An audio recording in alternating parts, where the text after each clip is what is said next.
જય હિન્દ વિદ્યાર્થી મિત્રો, હું ચેતન સર આપ સૌ વિદ્યાર્થી મિત્રોનું આરોગ્ય પાઠશાળામાં હાર્દિક સ્વાગત કરું છું. મિત્રો, આજે આપણે વાયરસજન્ય રોગ વિશે આપણે અભ્યાસ કરીશું અને આ વાયરસજન્ય રોગની અંદર આજે આપણે શીતળા રોગ વિશે અભ્યાસ કરીશું. તો કે શીતળા રોગ શું છે તેને આપણે જોઈએ. તો કે શીતળાને બીજા સ્મોલ પોક્સ તરીકે પણ ઓળખવામાં આવે છે તથા ચેચક તરીકે પણ એને ઓળખવામાં આવે છે. એટલે કે પરીક્ષામાં એવો પ્રશ્ન પૂછી શકે કે ચેચક રોગને બીજા કયા નામે ઓળખવામાં આવે છે? તો કે શીતળા અને સ્મોલ પોક્સ. અથવા એવો પણ પ્રશ્ન પૂછી શકે કે શીતળા અથવા કે સ્મોલ પોક્સને બીજા કયા નામે ઓળખવામાં આવે છે? તો કે ચેચક તરીકે ઓળખવામાં આવે છે. આ શીતળા, ચેચક અને સ્મોલ પોક્સના આપણે પરિચયની વાત કરીએ મિત્રો. તો કે શીતળા એ વેરિયોલા વાયરસ દ્વારા ઝડપથી ફેલાતો સંસર્ગજન્ય ચેપી રોગ છે. આ રોગ સામાન્ય રીતે બાળકોમાં જોવા મળે છે. એનો મતલબ એવો થયો મિત્રો કે જે શીતળા રોગ છે એ સંસર્ગજન્ય ચેપી રોગ છે. એટલે કે એક વ્યક્તિથી બીજી વ્યક્તિમાં ચેપ દ્વારા ફેલાય છે અને જે વેરિયોલા નામના વાયરસ દ્વારા થાય છે. મિત્રો, આ બે શબ્દો છે, એક છે વેરિયોલા અને બીજો છે વેરીસેલા. જો વેરિયોલા વાયરસ આવે તો શીતળા આવશે અને વેરીસેલા વાયરસ આવે તો અચબડા આવશે. એટલે આ એક ખાસ મિત્રો યાદ રાખજો કે શીતળા એ વેરિયોલા વાયરસ દ્વારા થતો રોગ છે. અને આ રોગની ઉદ્ભવન અવધિની આપણે વાત કરીએ તો કે આ રોગની ઉદ્ભવન અવધિ 20 થી 21 દિવસ છે. મિત્રો, પરીક્ષામાં ઘણીવાર પ્રશ્ન પૂછાઈ ગયેલો છે કે શીતળા કયા વાયરસ દ્વારા થાય છે? તો શીતળા વેરિયોલા વાયરસ દ્વારા થાય છે અને આની ઉદ્ભવન અવધિ પણ પૂછેલી છે કે શીતળા રોગની ઉદ્ભવન અવધિ કેટલા દિવસની છે? તો કે 20 થી 21 દિવસ, જે સામાન્ય રીતે બાળકોમાં થતો રોગ છે. બરાબર. હવે રોગના લક્ષણો અને ચિહ્નો જોઈએ. એટલે કે જો કોઈ વ્યક્તિને શીતળા રોગ થયો છે તો એનામાં કેવા લક્ષણો જોવા મળશે, આપણે તેની વાત કરીએ. તો કે રોગની શરૂઆતમાં શું થશે? તો કે તાવ આવશે, માથાનો દુખાવો થશે, કમરનો દુખાવો થશે, ઉલટી અને કેટલીક વાર તાણ એટલે કે ખેંચ પણ આવી શકે છે. તાવના ત્રીજા દિવસથી શરીર ઉપર એક ખાસ પ્રકારના દાણા ઉપસી આવે છે. પરીક્ષામાં મિત્રો પ્રશ્ન પૂછી શકે કે શીતળા રોગની અંદર તાવના કેટલા દિવસ પછી દાણા ઉપસી આવે છે? તો કે 3 દિવસ પછી, એટલે કે ત્રીજા દિવસથી શરીર ઉપર ખાસ પ્રકારના દાણા ઉપસી આવે છે. આ ઉપરાંત એના લક્ષણો પણ પૂછી શકે કે શીતળા રોગમાં કયા લક્ષણો જોવા મળે છે? તો કે શરૂઆતમાં તાવ આવી શકે છે, માથામાં દુખાવો, કમરનો દુખાવો, ઉલટી અને કેટલીક વાર તાણ પણ આવી શકે છે. ત્યારબાદ જે શીતળા રોગની અંદર દાણા નીકળે છે તો કે આ દાણાની વિશેષતા શું છે? તો આપણે એની વાત કરીએ તો આ દાણા શરીરના કેન્દ્ર બિંદુથી દૂરના ભાગોમાં જોવા મળશે. એટલે કે શરીરનું કેન્દ્ર બિંદુ જે આપણી નાભી હોય છે તેનાથી દૂરના ભાગોમાં જોવા મળે છે. દાખલા તરીકે ચહેરા પર અને હાથ પગ વગેરે જગ્યાએ. શીતળા રોગમાં દાણા સૌપ્રથમ વગર ચહેરા પર દેખાય છે. મિત્રો, પરીક્ષામાં પ્રશ્ન પૂછી શકે કે શીતળા રોગની અંદર દાણા સૌપ્રથમ શરીરના કયા ભાગ ઉપર જોવા મળશે? તો કે સૌપ્રથમ ચહેરા પર દાણા જોવા મળે છે. આ રોગમાં દાણા તબક્કાવાર ફેરફાર થાય છે. એટલે કે જે દાણા નીકળે છે શીતળામાં એમાં તબક્કાવાર ફેરફાર થાય છે, જેમાં સૌપ્રથમ મેક્યુલા એટલે કે સમતલ, ત્યારબાદ પેપ્યુલા એટલે કે ફણસી, ત્યારબાદ વેસિકલ એટલે કે ઝરણા, ત્યારબાદ પેચ્યુલા એટલે કે પરુ સાથેના ઝરણા અને છેલ્લે સ્કેબ એટલે કે ભીંગડામાં રૂપાંતર થાય છે. મિત્રો, પરીક્ષામાં એવો પણ પ્રશ્ન પૂછી શકે કે શીતળા રોગની અંદર જે દાણા નીકળવાનો ક્રમ છે એને યોગ્ય ક્રમમાં ગોઠવો. તો સૌપ્રથમ શું આવશે? મેક્યુલા, ત્યારબાદ પેપ્યુલા, ત્યારબાદ વેસિકલ્સ, ત્યારબાદ પેચ્યુલા અને છેલ્લે શું આવશે? સ્કેબ એટલે કે ભીંગડા. છેલ્લે શરીર પર ચાઠા રહી જાય. એટલે કે જ્યારે આ તમામ તબક્કા પૂરા થાય છે ત્યારે છેલ્લે શીતળા રોગ મટી જાય છે અને છેલ્લે જે જગ્યાએ દાણા નીકળ્યા હોય ત્યાં છાઠા રહી જાય છે.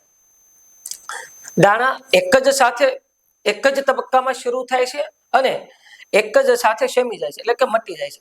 એટલે એનો મતલબ એવો છે મિત્રો કે શીતળા રોગની અંદર દાણા એક સાથે શરીરના બધા જ અંગો ઉપર નીકળે છે. એટલે કે સમગ્ર શરીર પર એક સાથે દાણા જોવા મળે છે અને ધીરે ધીરે દાણા એક સાથે જ મટી જાય છે. એટલે કે એવું નહીં કે થોડાક દિવસ પહેલા જે જગ્યાએ દાણા નીકળ્યા ત્યારબાદ બીજી જગ્યાએ દાણા જોવા મળ્યા, ત્યારબાદ ત્રીજી જગ્યાએ, અને શરૂઆતમાં પહેલા નીકળ્યા ત્યાં મટી ગયા, ત્યારબાદ બીજી જગ્યાએ, એવું નહીં. પરંતુ એક સાથે શરીર ઉપર દાણા નીકળશે અને એક સાથે ધીમે ધીમે દાણા મટી જશે. જો આંખમાં આવા દાણા નીકળ્યા હોય તો અંધાપો પણ આવી શકે છે.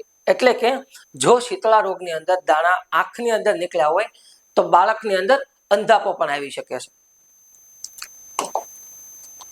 હવે આપણે શીતળા રોગનો ઇતિહાસ જોઈએ તો કે ઈસવીસન 1796 ની અંદર બ્રિટનના સર એડવર્ડ જેનરે શીતળાની રસીની શોધ કરી. મિત્રો પરીક્ષામાં ઘણીવાર પ્રશ્ન પૂછાઈ ગયેલો કે શીતળાની રસીના શોધક કોણ હતા? તો કે સર એડવર્ડ જેનરે. જેણે ક્યારે રસીની શોધ કરી હતી? ઈસવીસન 1796 ની અંદર. ઈસવીસન 1969 ની અંદર WHO એટલે કે વર્લ્ડ હેલ્થ ઓર્ગેનાઇઝેશને શીતળા નાબૂદી અંગે એક સઘન વિશ્વવ્યાપી કાર્યક્રમ શરૂ કર્યો હતો. પરીક્ષામાં પ્રશ્ન પૂછી શકે મિત્રો કે કયા વર્ષની અંદર WHO દ્વારા શીતળા નાબૂદી અંગે એક સઘન અને વિશ્વવ્યાપી કાર્યક્રમ શરૂ કરવામાં આવ્યો હતો? તો કે ઈસવીસન 1969 ની અંદર. 24 મે 1975 માં ભારતમાં શીતળાનો છેલ્લો કેસ જોવા મળ્યો હતો. આ પરીક્ષામાં પ્રશ્ન પૂછાઈ ગયેલો છે મિત્રો કે ભારતની અંદર શીતળાનો છેલ્લો કેસ કઈ સાલમાં જોવા મળ્યો હતો? તો કે ઈસવીસન 1975 ની અંદર. ત્યારબાદ એપ્રિલ 1977 માં international commission four assessment of small POX irrigation દ્વારા ભારતને શીતળામુક્ત દેશ જાહેર કરવામાં આવ્યો હતો. મિત્રો જો એવી રીતે પ્રશ્ન પૂછે કે ભારતને શીતળામુક્ત કોના દ્વારા જાહેર કરવામાં આવ્યો હતો, તો આ સંસ્થા છે તે કે international commission four assessment of small POX irrigation.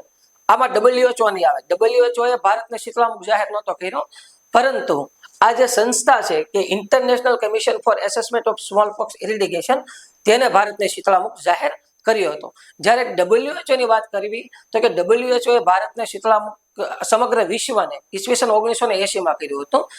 જો ઈસવીસન 1900 વાળો આવે 80 વાળો આવે તો WHO આવશે. 26 ઓક્ટોબર 1977 માં વિશ્વમાં શીતળાનો છેલ્લો કેસ સોમાલિયા દેશમાં જોવા મળ્યો હતો. પરીક્ષામાં પ્રશ્ન પૂછી શકે મિત્રો કે વિશ્વમાં શીતળાનો છેલ્લો કેસ કયા દેશમાં જોવા મળ્યો હતો? તો કે સોમાલિયા દેશમાં જોવા મળ્યો હતો. કઈ સાલમાં જોવા મળ્યો હતો? તો કે ઈસવીસન 1977 માં. જ્યારે 8 મે 1980 માં WHO દ્વારા સમગ્ર વિશ્વને શીતળામુક્ત જાહેર કરવામાં આવ્યું હતું. આ મિત્રો પરીક્ષામાં પ્રશ્ન પૂછાઈ ગયેલો છે કે WHO દ્વારા સમગ્ર વિશ્વને શીતળામુક્ત દેશ ક્યારે જાહેર કરવામાં આવ્યું હતું? તો કે 8 મે 1980 ની અંદર.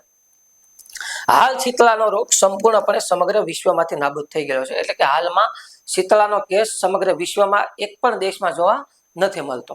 અને બીજી વસ્તુ છે જે આની સાથે સંકળાયેલી છે, જ્યારે શીતળાના બહુ બધા કેસ જોવા મળતા હતા ત્યારની આ વાત છે કે પ્રાથમિક આરોગ્ય કેન્દ્ર ખાતે શીતળા રોગની જાણ કરનારને 2000 રૂપિયા પ્રોત્સાહન સ્વરૂપે આપવામાં આવતા હતા. એટલે કે જે તે સમયે જ્યારે ભારતની અંદર શીતળાના કેસો જોવા મળતા હતા ત્યારે જો કોઈ વ્યક્તિ શીતળાનો કેસ શોધી અને PSC ને જાણ કરે કે ભાઈ આ વ્યક્તિની અંદર શીતળાના લક્ષણો જોવા મળે છે, તો એવી વ્યક્તિને 2000 રૂપિયા પ્રોત્સાહન સ્વરૂપે આપવામાં આવતા હતા.